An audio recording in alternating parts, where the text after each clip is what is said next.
Well, no doubt, one of the most significant changes in American church life is the megachurch movement. I don't know when you would say it began. Depends on when you date things. Maybe 30 years ago, 40 years ago, maybe 50 years ago, depending on which forefather you want to point out to it. But congregational size theory, I mean, it's like a thing, and, mega churches account for a small number of churches, but a large number of the people who actually go there in America, who actually attend church, go to a mega church. So it's been interesting that I've seen, I don't know how, but on my Facebook page, the blog of Karl Vaters coming up and really defending small church life, which as a small church pastor, I was like, hey, that's cool. I mean, I'm glad, something like that could be championed. So I'm very fortunate today to be joined by Pastor Karl Vaters on the Sin Boldly radio program. And I want to thank you out there in KPFT land and beyond for listening to the Sin Boldly radio program. I'm Evan McClanahan. I'm the pastor over at a small church, First Evangelical Lutheran Church here in Houston. And no, I'm not encouraging you to actually sin or anything like that. I'm encouraging you to trust in Jesus and just Google Sin Boldly and see what Luther had to say about it. And it's really all about how much you place your trust in Jesus Christ our Lord. But yeah, thanks for listening to the Sin Boldly radio program. Do check out kpft.org. KPFT is listener-funded radio, okay? We do pledge drives. There will be no commercials. We get to have a long-form conversation here with very minimal interruptions. And if you get this through the podcast, go to KPFT's website. You'll find it's not Christian radio. So, the beauty of KPFT is that we get to have a Christian conversation and lots of different kinds of people will listen. Karl's with me on the phone line today, so I don't have a phone line open, but you can email me if you have any questions about this show or other shows, or maybe you would like to do a show. I always have an open line for theological liberals because I love to debate, so that's an open invitation. My email's emc2@felchouston.org, emc2@felchouston.org. Well, without further delay, I want to introduce my guest, Pastor Karl Vaters. He's been a pastor for about 30 years. The most recent 20 years, he's been at his most current church, a Cornerstone Christian Fellowship in Fountain Valley, California. He heads up a blog called Pivot, which is on Christianity Today's website, and I don't know how he does it. I think he puts out a new post like every single day, but they're always good, especially if you're a small church pastor and you want some insight. And he does have a book, which is available through Amazon Kindle and other means, of course. It's called The Grasshopper Myth, and it's about exactly what we're going to be talking about today. So, Pastor Vaters, or I guess I'm going to call you Karl. Are you there? I'm here, Evan. Yeah, Karl's good. Karl's good. Okay, well, Evan's good on my end for sure. So, good deal. Well, I really appreciate you joining me. Like I said, I've read a lot of your blogs, came through my Facebook post. I mean, probably because a lot of my friends are, being Lutheran, most Lutheran churches are on the small side on average. So, I think a lot of folks have gotten encouragement from your blog, and so there's a lot of angles to this. I mean, basically what we're going to be talking about are sort of, why have a congregation a certain size? Is it a biblical mandate or what? And, or how we come to the conclusion about what makes for a good church. So, but introduce yourself a little bit and talk about how, maybe your early call to ministry, and over time, when did these kind of ideas about small church health develop? And when did you kind of begin to champion small church as I don't want to say as opposed to big church, because you would champion healthy big churches too, but when did you feel the need to kind of defend, if you would, the small church? So walk us through your story a little bit. Sure. My story is neither heroic or horrific enough to get anybody's blood pumping. It's just the average story of the average pastor. And when I wrote it in my book, The Grasshopper Myth, I almost didn't because it was so generic, but it appears to be the thing that so many other small church pastors relate to because it is their story. Yeah. For mine specifically, I'm actually a third-generation pastor. So I was raised in a preacher's home and in a preacher's kid's home, so it's been in my blood all that time. I didn't go into it because it's a family business. In fact, I really pushed back against it for a lot of years because of that, because I know that the ministry has to be about your own personal calling and not just simply following in your parents' footsteps. Yeah. But I became a minister, and I was associate pastor for a while and then pastored a couple smaller churches. And I'm a small church pastor, but up until 5 or 6 years ago, I would not have called myself a small church pastor, even though every church I've pastored has been small, because there's an environment in the church called the church growth movement, which has a whole bunch of great things to it. But one of the downsides of it is there tends to be the impression given that if your church is small, then there must be something wrong with it. Right. And so I didn't think I was a small church pastor. I thought I was a big church pastor who just hadn't arrived yet. But after 30 years of not arriving, I thought, boy, that train may never show up. Yeah.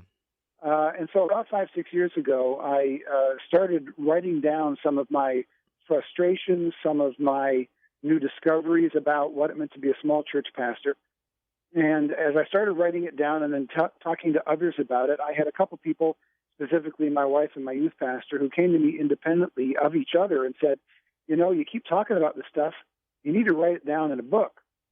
And I actually turned to my wife and I said, I'm not going to write a book. I mean, nobody's going to read a book about small churches by me. Nobody knows who I am and nobody cares what I have to say.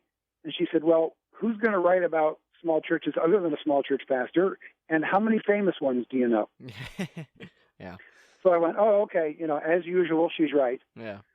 So I wrote it down. I didn't even call a publisher because I didn't think anybody would be interested in it, because I thought if you want to sell something, small church is about the worst 2 words you can come up with. Yeah, right. The top 2 sales words are new and sexy. At the bottom is small, and right beneath it is church. Yeah. So I didn't even call a publisher. I just was self-published and then started writing the blog. And to my absolute shock, it started catching on all over the place. I knew the market was big because 90% of the churches in the world are under 200. Right. And 80% are under 100, which means my market is 90% of the pastors in the world. Right. That's a pretty big market, including you. And you mentioned earlier, most Lutheran churches are small.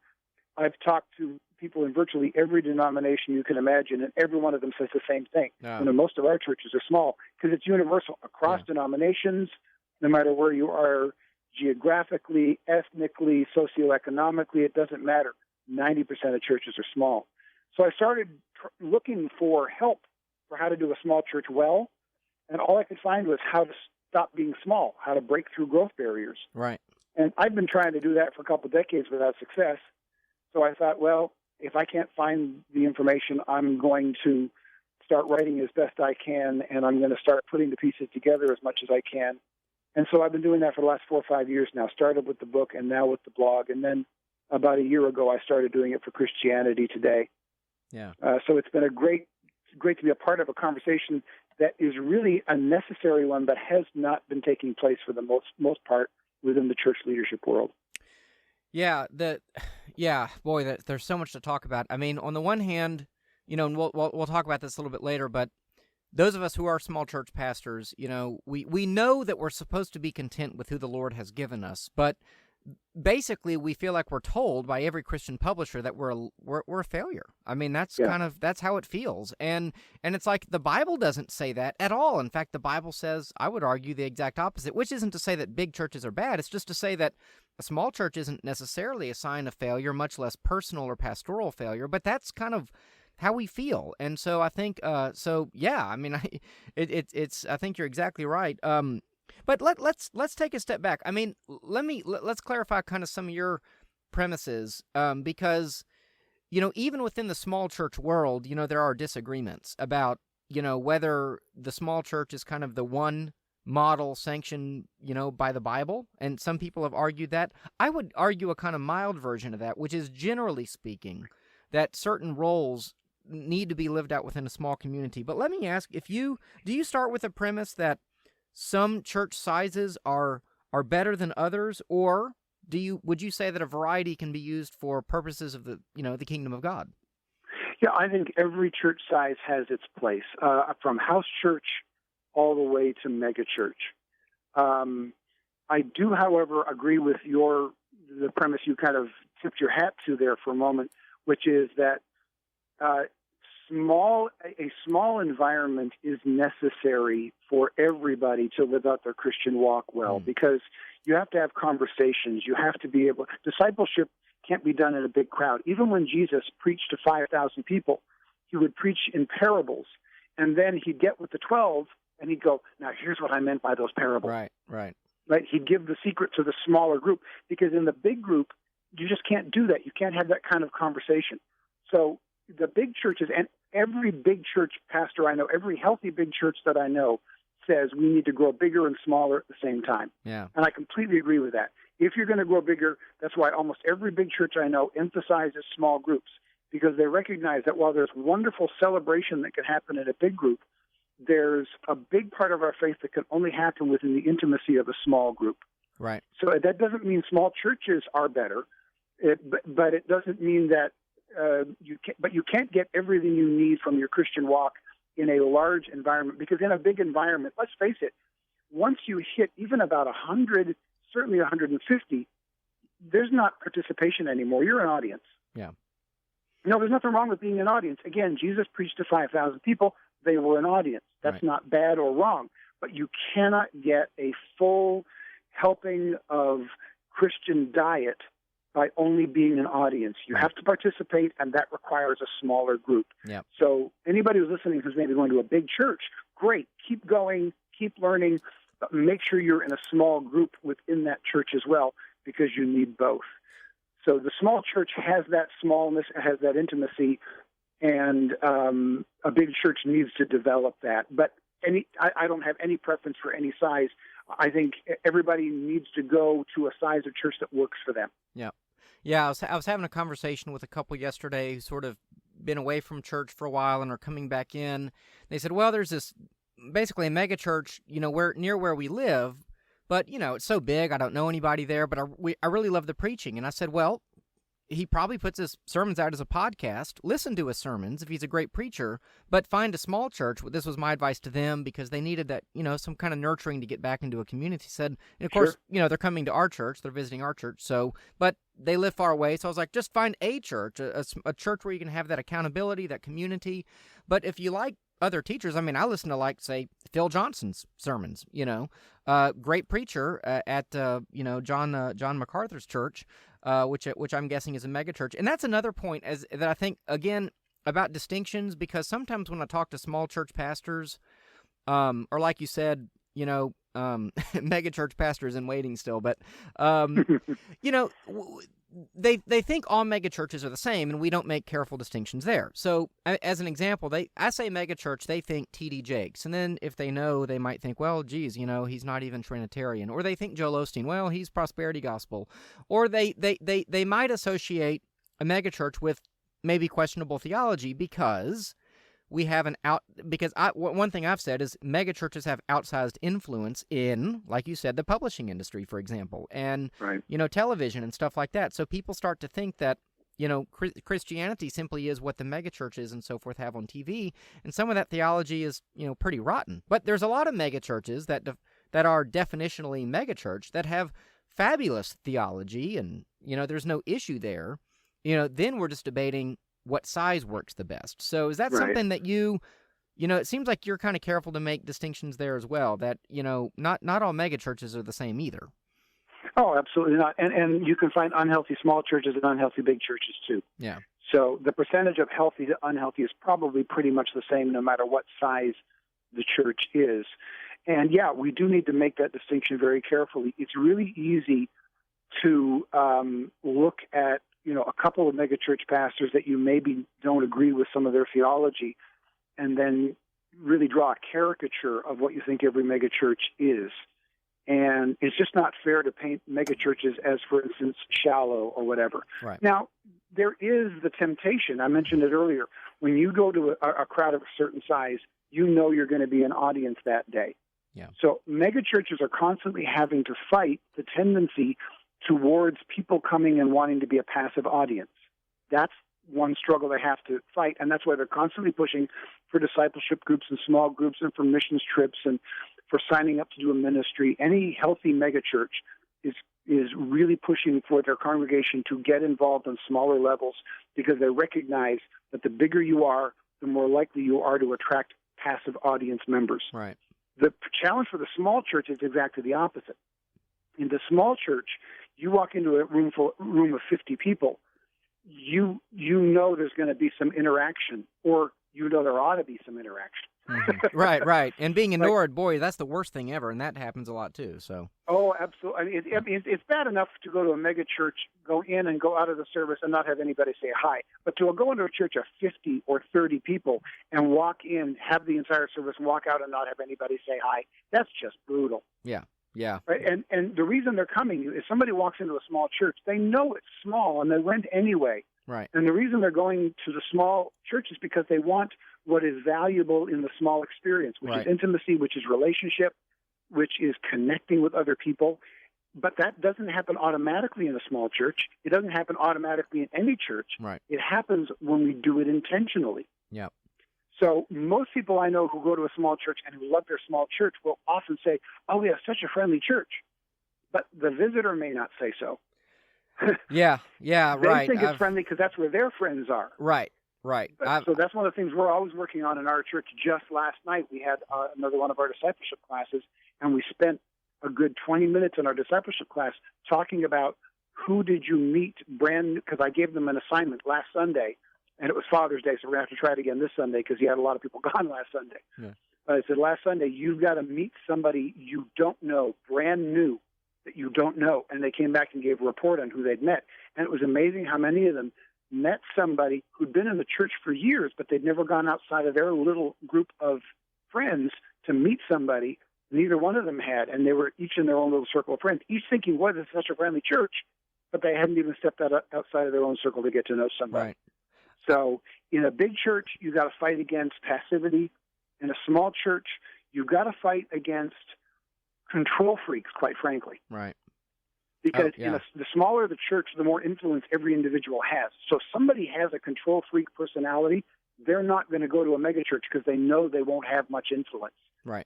If you've got somebody who's a control freak and wants to be in charge of stuff, they're going to go to a smaller church.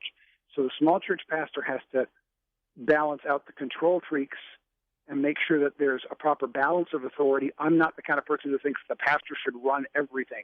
Right. I do think leaders matter, but I do believe in the priesthood of believers as well. And so there has to be a balance there. Right. So everybody's got their challenges. Everybody's got their strengths.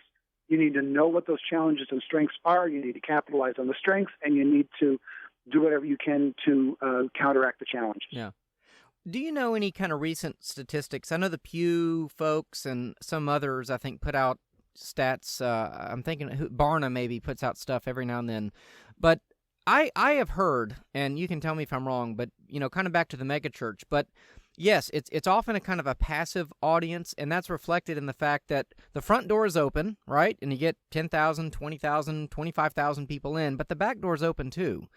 So a lot of people are leaving, that the average life expectancy is something like, I think, 3 to 5 years before they kind of move on to the next church or just leave Christianity altogether. I hope that doesn't happen. And then I'm sure you know about the Reveal study, the Willow Creek study from 2007, where they kind of charted discipleship growth of their members across like 30,000 people in the Willow Creek Association, and like the average on a scale of 1 to 5, 1 being a baby Christian, 5 being a full-blooded, gung-ho Marine disciple of Jesus Christ kind of deal. The average in their church was about a 2.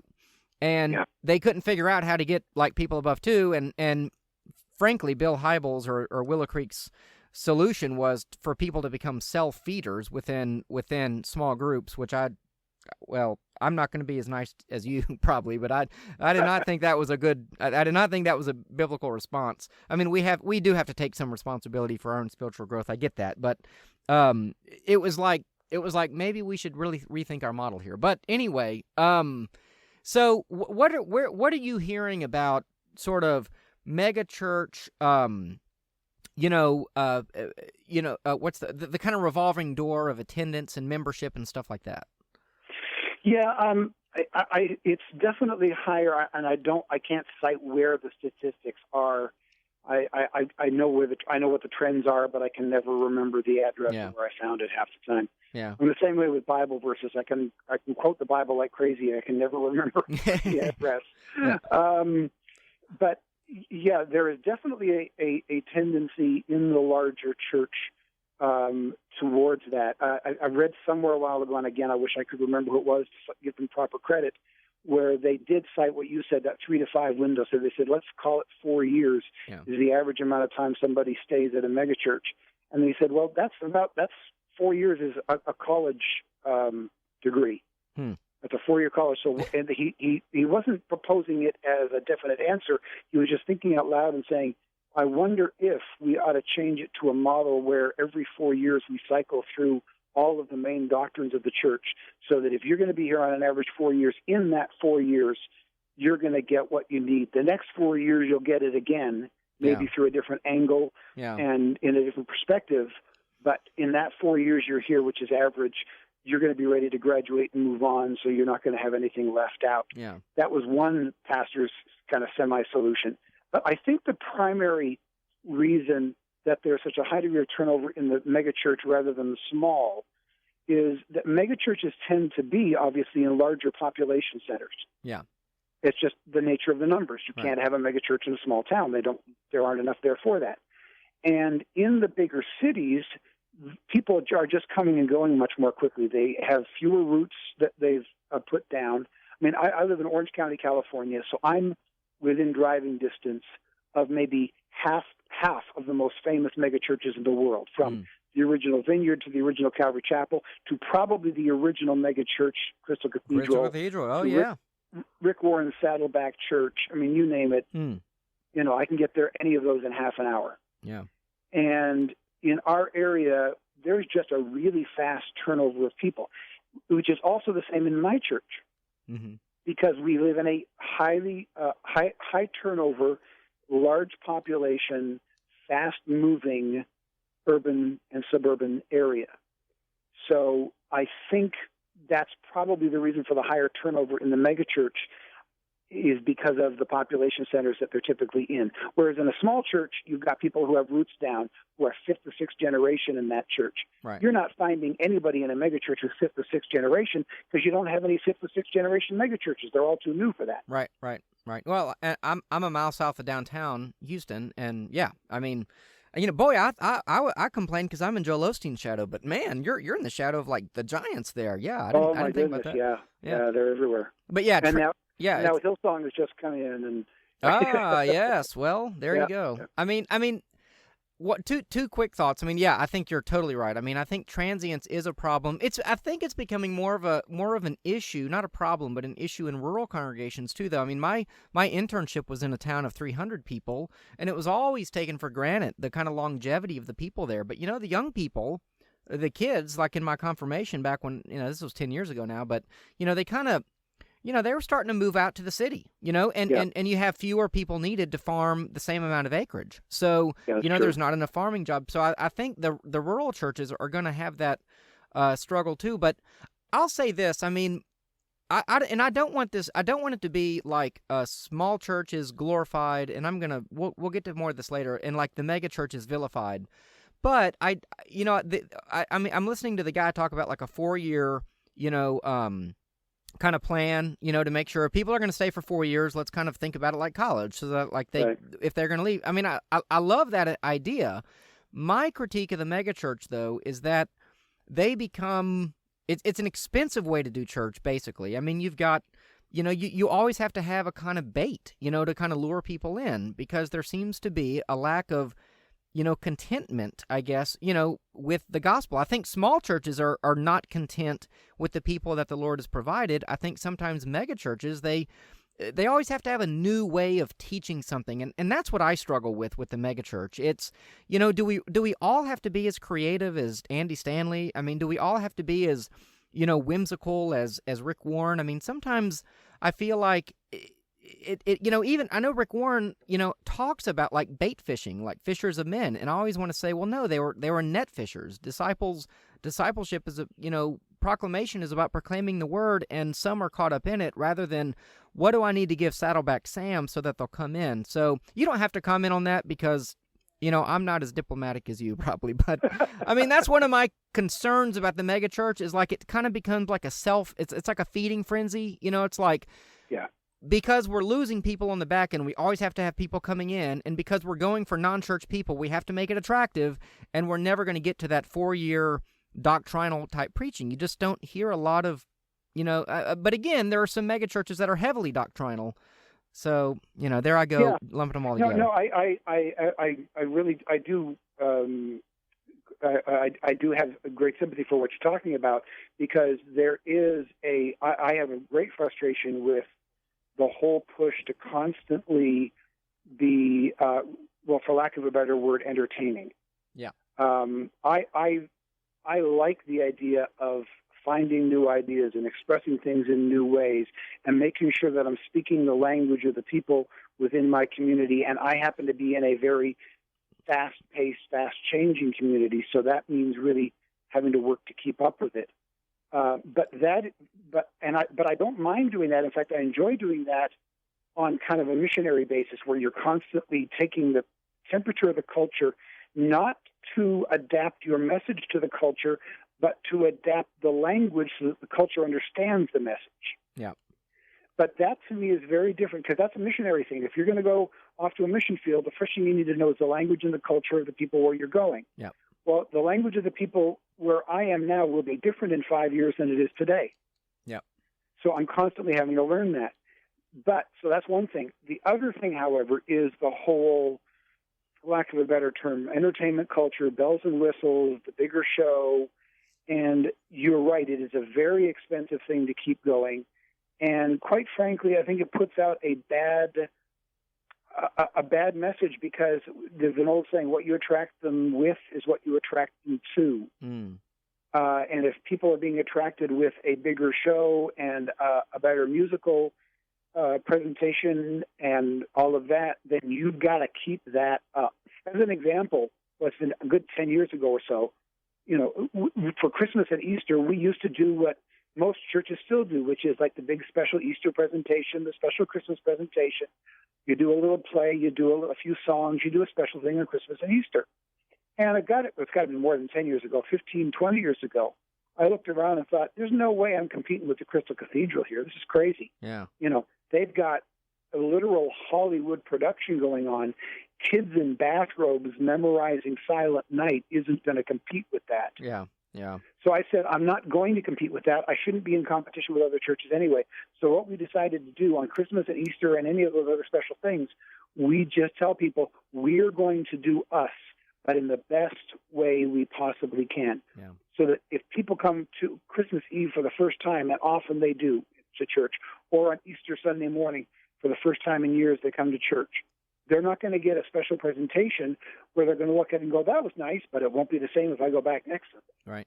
They're going to get our regular church service on the highest level we can give them, and then if they like it, they can say, well, if I come back next Sunday, that's what I'm going to get again. Right.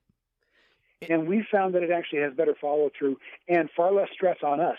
People are, when I talk to people, like if I were doing this podcast the week before Easter or the week before Christmas, almost every time I do that, people go, I won't schedule the week before Easter or Christmas. I know how busy that is. I go, no busier for me than any other week of the year. Right. Yeah, it's that week before Easter is only busier for me because in our liturgical tradition we have Monday, Thursday, Good Friday, and Easter Vigil and stuff. Exactly. But sure. there's no production. Easter Sunday, it's basically like every other Sunday, just a little bit. We got some lilies in the lilies up by the altar, but it's still the same sermon and.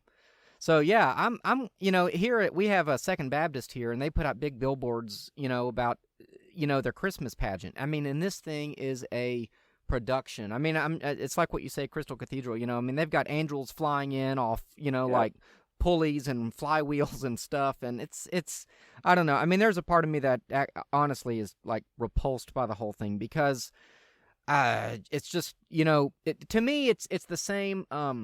It's a lack of confidence, I guess, and that's kind of where that's kind of the theme of the show, really, which is I think that my concern with the modern church is that it just doesn't seem to have a whole lot of confidence, and there's a lot of pandering, hoping people will like us, and I just don't see that in the apostles. But let me ask this, because this is where small church people, they can get a little bit self-righteous. I mean, we can kind of get on our high horse and say, well, we're the best because blah blah blah, and then you find out about their church culture and it's horrible. But so before I get to that, which is kind of like, what are some of the pitfalls of the small church? Let me ask about the biblical, information. I mentioned that I think when Paul, for example, in 1 Timothy talks about some of the offices, to me, of course, they assumed small churches because in the first century that's all there were. Yep. So it's kind of hard to apply that outward. I think generally, though, you look at the office of, Episcopalian, presbyter, or pastor or deacon or elder or whatever we want to call them, and generally there's a personal element, there's a nurturing element, there's a teaching element, there's a high accountability in terms of their their qualifications, like their character, their family life. I mean, in other words, if I want to get at a megachurch pastor, I've got to go through 4 layers of bureaucracy and probably 10 bodyguards. There seems to be, though, in the Bible, the kind of impression, that people know their pastor, and they know them well. They know their family, they know their wife, they know their kids. So that's what I mean when I say I think the Bible kind of assumes small churches. But talk about where do you come down on kind of what the Bible says about church size? Yeah, I don't know that the Bible argues for any. I don't see any argument for any particular church size, but I do see, I agree with you, there just weren't any mega churches then. And before anybody writes in, but what about the 3,000 on the day of Pentecost? That's a mega church. Well, there were 3,000 souls saved that day, but they were from 16 different ethnicities and language groups. So let's assume maybe half of the people were from Jerusalem, but half of them were from those 16 other languages and ethnic groups. They went home after the day of Pentecost. So those 3,000 people split off into 17 groups if you include those from Jerusalem. So break the numbers down, and very quickly it's very small groups. So even if you had 1,000 left over who were from Jerusalem, the scripture then says they met daily from house to house and in the temple courts. Yeah. So there just simply wasn't a building other than the temple itself as a place where a large group could meet. So it was a large crowd, and it was a massive day of salvation for which we thank God, but there's no sense that 3,000 continued to gather every week in some kind of a mega church way. Right. So I just want to put that out there, because that argument always comes when we talk about it. Yeah, that's a great point. I've heard that same thing. So it just was smaller because of the nature of it. It was still starting out. So everything was done in a smaller context. In fact, it was a couple hundred years, at least 150 years or more, before there was a single building built exclusively as a church. It was just assumed for the first multiple generations of the church that this was going to be a house movement thing. We're just going to meet from house to house. Right. So that's the instruction in the New Testament is given to people who were doing church within that context, so it speaks to that context. Yeah. And I don't know that it's proscriptive as much as it is descriptive. Gotcha. One thing when I've taught, like, because we walked through Timothy as a Sunday school class a while back, and both Timothys and Titus as well. But one thing I said about Paul and offices in the church was that I said, well, to me, it's obvious to me that Paul is assuming the place of Timothy's, whatever you want to call it, superior or overseer. And Paul is assuming that Timothy is an overseer of that particular community. So I think the model, so either Paul is an archbishop and Timothy's a bishop, which I don't think is would be right. I think more like Paul kind of sees himself as kind of a bishop, overseeing multiple congregations, and Timothy is the pastor. And so there is a kind of model, I think, for sort of large, or multiple congregational affiliation, and kind of central teaching of multiple congregations or lots of people. But I agree with you. I don't think we have to be like limited to the first century witness as to what all churches should be like. It really kind of comes down to, though, I think, whether the church is large or small, is this church being faithful? Are the scriptures being taught properly? In our tradition, we would say, are the sacraments being administered rightly? And, is the pastor, would he fulfill the qualifications of, say, 1 Timothy 3? And I think so long as that is taking place, I'm totally fine with multiple models, be a megachurch or small church. But let me get back to, like, I don't want to, let me read a quote from you. You say, in one of your recent blogs, you said, "I love small churches, but I refuse to idealize them. There's not an ounce of nostalgia in me for some long-lost, non-existent good old days when everyone attended a little white chapel and all was right with the world. I also refuse to blame small churches for what's wrong with the state of Christianity today. I will no longer sit idly by while church leaders cite statistics about how many small churches there are, as though it's all the proof we need that Christianity is in trouble." Let me kind of go back to the first point. I do think people idealize and maybe even idolize the small church. They think it's kind of the only way, and they think that would be the solution to all of our problems. Let's talk about, we've already kind of talked about it, but quickly maybe some of the strengths of the small church, but let's talk about the weaknesses. I mean, let's be honest as well about, what we have to fight against, because you're as much in favor of healthy small churches as, for you, it's more about health and size. So let's talk about, again, kind of strengths of small church and things that we'll have to work on too. Sure. For me, the primary strength of the small church is that it is there for people who need to worship in a smaller environment. Yeah. A lot of people love going to the big church with all of the lights and the sound and everything else, but others walk into that and they're intimidated by it, or they just don't like the corporate feel of it, or whatever. Yeah. And so the smaller environment is a place where they feel close, more in touch with Christ, and where they feel they can connect with the body a little bit better. So some of the advantage of the small is that it offers variety to people who need different ways of doing church. The second primary advantage a small church offers is the pastor knows my name. Yeah. And one of the big complaints about people in the church growth movement is they get upset with people who want to be known, who want to be pastored by their pastor, as if somehow that's a wrong thing to want. Now, I get it. If the church is growing and things are dynamic and it's moving forward, and you decide you're just going to try to keep the church from growing and stop these new people from coming in, yeah, that's a problem. Yeah. But for people to say, I'm going to specifically choose to go to a small church because when I go to a small church, I can actually be pastored by my pastor, I don't think that's a bad thing. And I think, thirdly, a small church allows more involvement from more people at different skill levels. There's more of a learning curve. You can make mistakes in a small church. In our church, our main drummer has been one of our main drummers since he was 12. Wow. And he just turned 14, and he's really good. Nobody sits in that church and goes, man, they got a little kid on the drums. He's a good drummer. You don't know the difference between him and somebody who's older. Right. But I remember the first couple Sundays he got up, it was a little rough around the edges. It was his first time up. He was nervous. But three-quarters of the people in that room know him by name. They know his mom. We sat there and we looked at his mom beaming, with this huge smile on her face as her 12-year-old was up there playing in big church, playing the drums in big church. Now, in a big church, in a megachurch, you can't do that, and quite frankly, shouldn't. Don't put a 12-year-old on the drums in the megachurch, right? Unless they happen to be some, prodigy from America's Got Talent or something, right? I mean, that's not correct. It takes some time to get up to that level.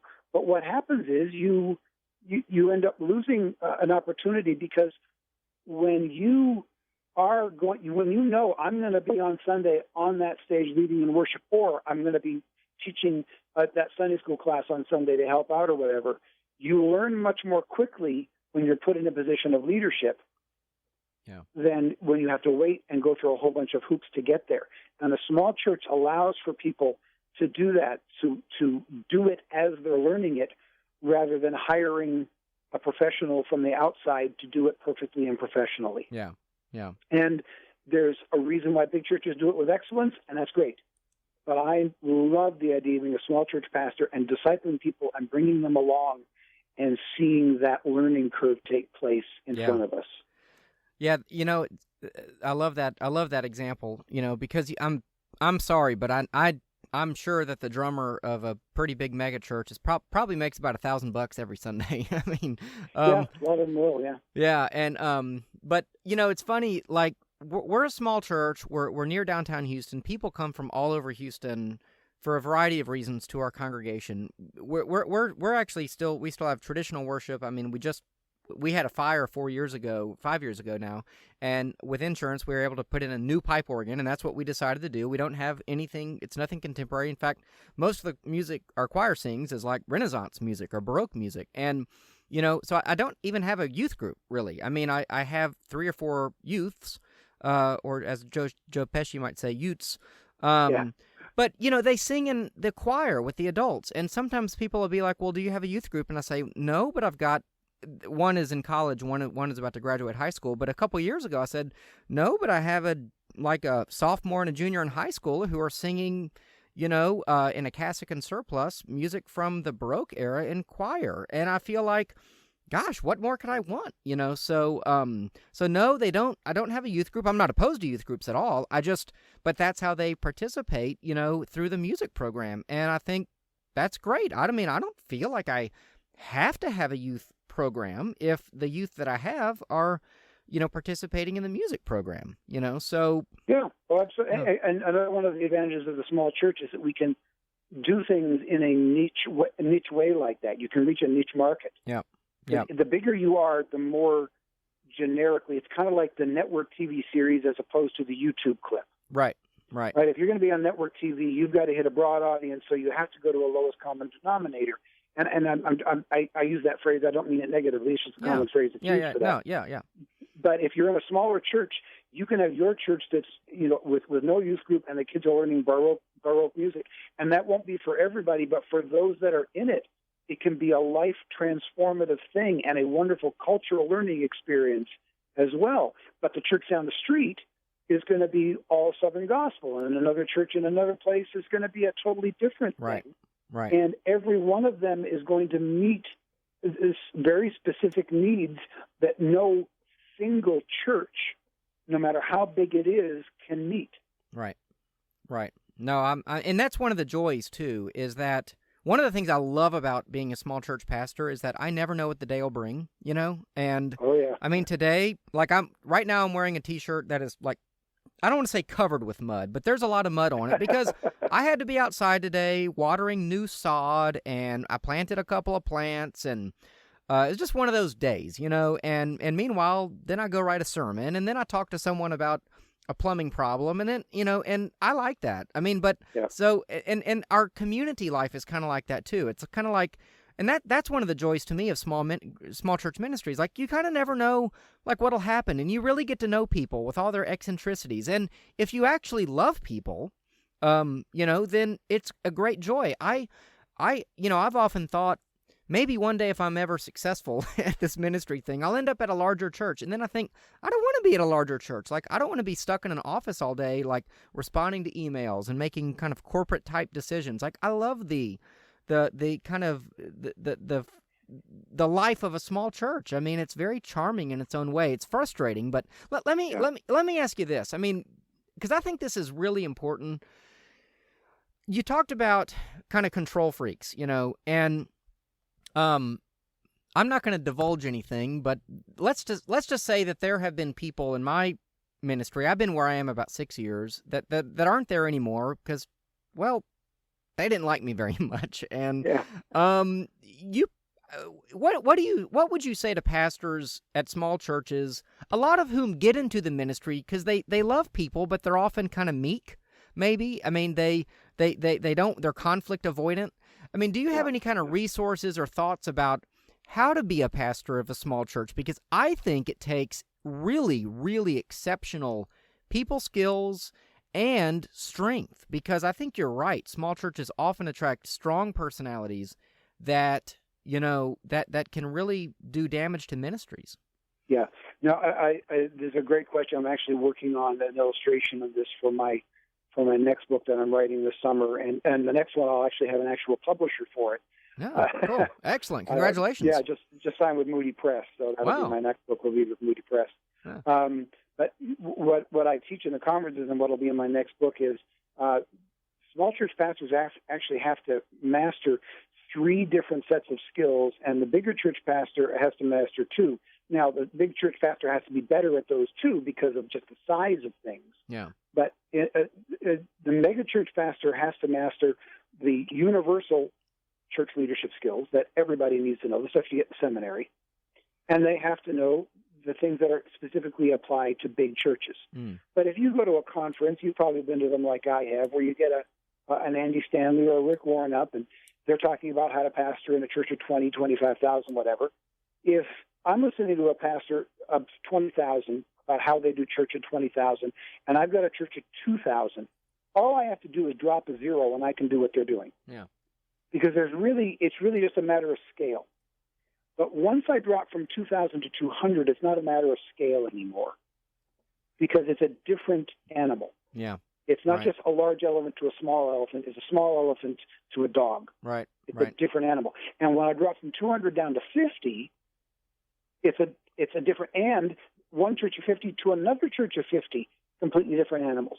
So a small church pastor has to know the universal church leadership principles, but they also have to know what small church leadership principles look like, and there's very few people teaching on that. It's why my book took off, because it's one of the few out there that talk about this at all. There's just, everybody's looking for something. I looked for my book and couldn't find it. That's why I had to write it. Yeah. But we also have to master a third set of principles, which is how my church is different from every other church in the world. Yeah. Or I title it, "Why is my church so weird?" And the smaller the church, the bigger that third piece is. Yeah. Because large groups of people behave predictably. And the bigger the group, the more predictably they behave.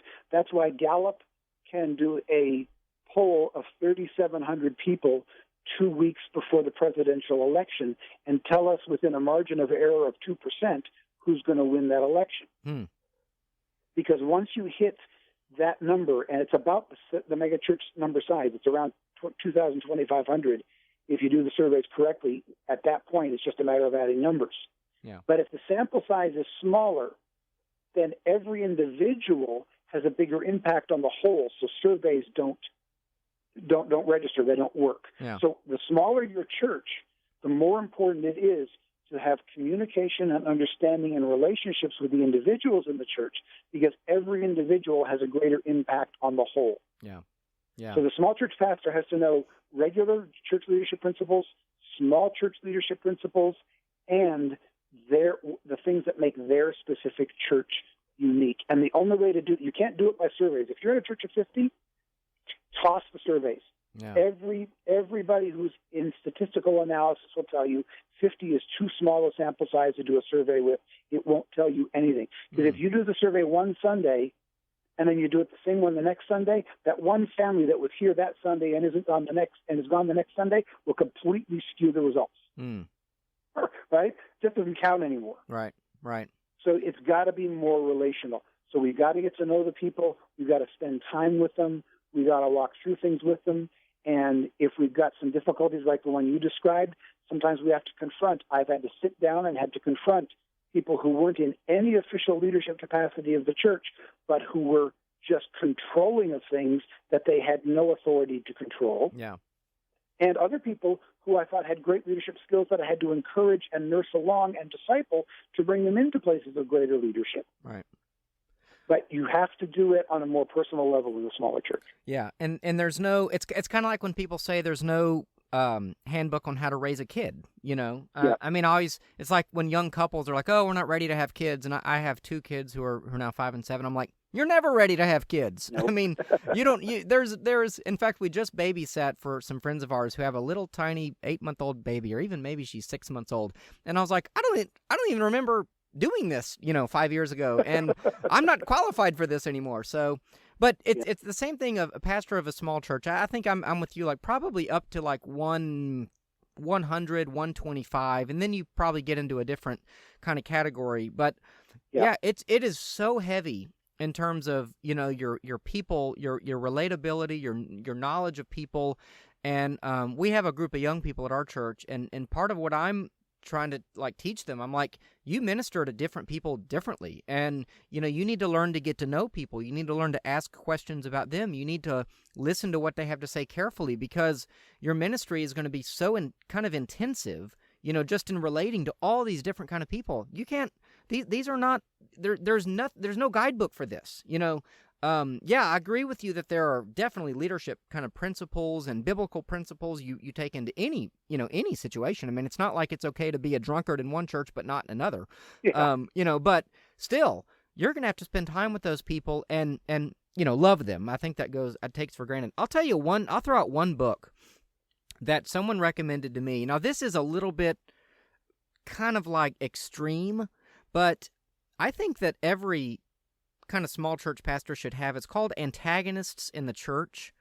And I've read it. Have you read it? On Okay. my shelf, yeah. Yeah, I mean, it's kind of extreme because every troublemaker in a church is not an antagonist. Like and the book says that. The book is very clear to define an antagonist is very different from someone you're just having some trouble with. Yeah. But the guy, the author is like the guy who ended up starting, or maybe he already had at the time, Stephen Ministries. So Kenneth Houck was his name. And I just looked it up on Amazon. I don't think it's in print anymore, but you can still find some used copies out there. But mine's at least 20 years old. Yeah, and mine's like falling apart. I've read through it like twice, and I don't know that, I'm not sure that I've ever had an antagonist. I've probably had a couple in my 9 years of ministry, but it's very rare. But it is a reality, and I think you're going to find it in small churches. If you're a small church pastor, it will happen probably 2 or 3 or 4 times in your ministry, and that may not sound like much, but that particular person can do huge amounts of damage if you don't learn to kind of deal with it and nip it in the bud. But even though that's rare, you're going to have a lot more people who are not quite at that level of troublemaker, but maybe somewhere in between intense and antagonist, and you've got to love those people too, and you've got to work with them too, and that's something that seminaries don't teach. And it can be a pitfall for small church pastors, but it's critical because, it's one of those things that, you just have to kind of learn on the fly, but you've got to learn it because small churches are vulnerable in that respect to those personalities. So, yeah. And the good news is this is nothing new. I mean, Paul talks about it in several of his letters, right? Where he exhorts Timothy, for instance, talk to so-and-so and so-and-so because they're not getting along real well. Yeah. Right. I mean, it's, that a good half of the books in the New Testament would not have to have been written if the early church had been as ideal as we think it was. Exactly. I mean, Philippians is all about being of one mind. And that's a theme throughout Philippians. And Paul's often writing to solve problems. And so I just think that's one of the difficulties of the small church life, and that's why we shouldn't idealize it because. Yep. They are sinners, and and that's going to come up. Well, let me ask one more question, and maybe we can squeeze in 2. We got about 6 minutes here. Talk about frustration. I mean, I think, and I felt this, although today was a good day, but some days, small church pastors, I think, can feel like total failures, and over the course of 10, 20, 30 years in the ministry, they can feel like failures because they never achieved the big church status. How should we deal with that? Like, how do we deal with depression, fatigue, and feeling like a failure because we never grew our church to what we think our talents should have made happen? Yeah, for that, let me go back to a little bit of my story, and you kind of tipped your hat, similar thing a few minutes ago. part of my story is our church actually grew to almost 400 for a little while. And we actually moved out of our building. We kept our building, but we had to move out of it on a Sunday into a school and so on. And we were almost 200 when we moved out of our church. Within about a year and a half, we were up to almost 400. It was really big growth. And then faster than we grew to 400, we started dropping like a rock. And I know exactly how big we got. I don't know how small we ended up, because it's fun to count when you're growing. Yeah. Right. But I stopped counting when we started shrinking, and I kept telling myself, when the house is on fire, it doesn't matter the exact temperature of the flames. So don't tell me the numbers. I don't care. Yeah. But it really sunk. And in assessing what happened was this. When we were growing so big and when we were looking for a facility, I was spending almost all of my work time, almost all of my ministry hours, doing things that I'm not gifted in, that I hate, and that suck my soul dry. I spent most of my time trying to raise funds, trying to find a new facility, fighting with City Hall, trying to hire new staff. And I'm not built for that. That's not my gifting. That's not my calling. And I didn't know I was miserable because the church was growing, and you can't be miserable when your church is growing, right? Right, sure. That's what they say. The rising numbers hid my own sickness, my own misery from me until it started collapsing. And it started collapsing because I was miserable, and they couldn't even tell what it was, but you can't lead a healthy church when you're a toxic pastor. So I learned from that my gifting is typically in a smaller environment, because I get to do the hands-on pastoral things rather than all of the administrative things, which are not in my gifting and not in my personality type. So for the smaller church pastor, a lot of the reason why your church may be small may be because of you, but that's not a negative thing. It may be because that's the gifting that God has put on your heart. I know very few people who feel called into ministry because they feel called to spend their time raising funds and building facilities. Right. Most people who feel called into pastoral ministry do so because of a desire to teach the word and pastor people, and it's the small church skills that they recognize as a call to ministry. So if that's where you are, then do that extraordinarily well. Right. Do small awesome. Yeah. Yeah. Well, I think that's the main point. Yeah, people, it would be a kind of a rare bird and kind of a weird thing, really, if you're really called into the ministry, but your gift is, fundraising and stuff. I mean, the Lord calls people, what did he tell Peter to do in John 21? Do you love me? Yes. Well, feed my sheep, and so that's really what we're supposed to be doing, is feeding the sheep. And yet sometimes we can get, especially in small churches, I think, because we end up doing a little bit of everything. We have to be careful not to get sucked into all the property concerns and, other day-to-day distractions, because I think that can take the life out of us. Give me your 1 minute thoughts on small groups. When I was an associate pastor of a suburban church for my first 3 years in ministry, that was one of the things I was responsible for was starting small groups. And man, it was hard. And I kind of was glad to leave that when I came to a small church here in Houston. And, we are kind of a small group. Our Sunday school class is kind of a small group. I don't even try to have small groups. But what do you think about it? Because a lot of churches, I think, well, the megachurches are doing it, and that's why they grow. We have to do it too. Yeah, the megachurches do it because they have to, because they aren't a small group. If your church is 50 or under, you are a small group. And if you've got 50 or under, and you've got a women's group, and you've got maybe the men's breakfast, or maybe one other group of some type, youth or kids or whatever, that's it. That's all you need. Now, once you hit 100 or so, certainly 150 or so, then you probably have to have some type of a small group ministry. But even then, one or two small groups for those who need a smaller environment is probably all you need. We're pushing 200 now, and so we have just now rolled out our third small group, but we've only been doing that for about 1.5 to 2 years, because up until this size, our church was a small group, and we worked hard on the fellowship aspects on Sunday morning, hanging out after church, and so on. So we can't assume that small group relationships are happening because the church is small, but you can infuse that into your regular Sunday worship time when your group is small, and you may not need a separate small group. Right. Well, that's a relief, and I hope that's a relief for other small church pastors who will listen to this, because I think you're totally right. It's like megachurches have to do small groups, and they didn't grow because they had small groups. They grew for whatever reason, and that's a whole other topic. Is why do some churches grow and others don't? But maybe that's a whole other show. But But I think a lot of small church pastors, they're always looking for like the golden ticket. They're always looking for like the silver bullet. The thing that will take us from here to there.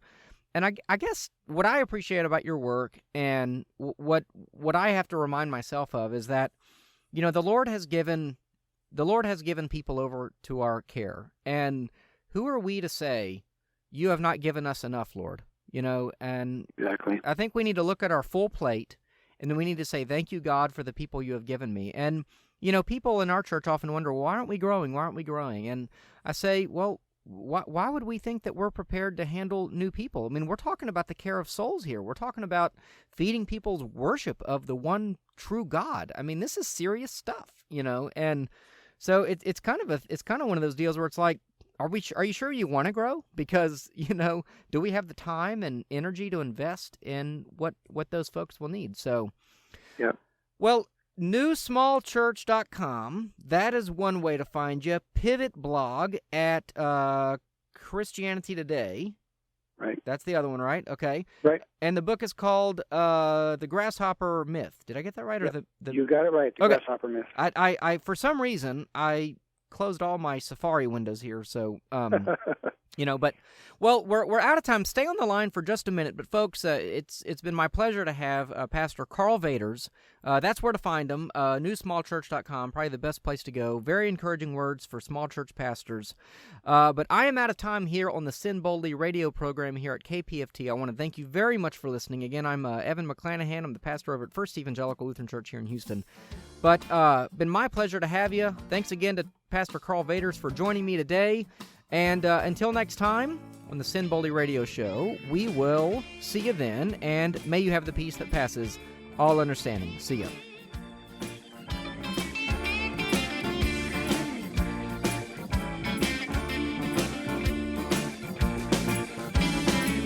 Mischievous and devious trouble finds me listening to the man that's south of my head. Ears are ringing, spines are tingling, out of patience, delirious insistence might as well instead.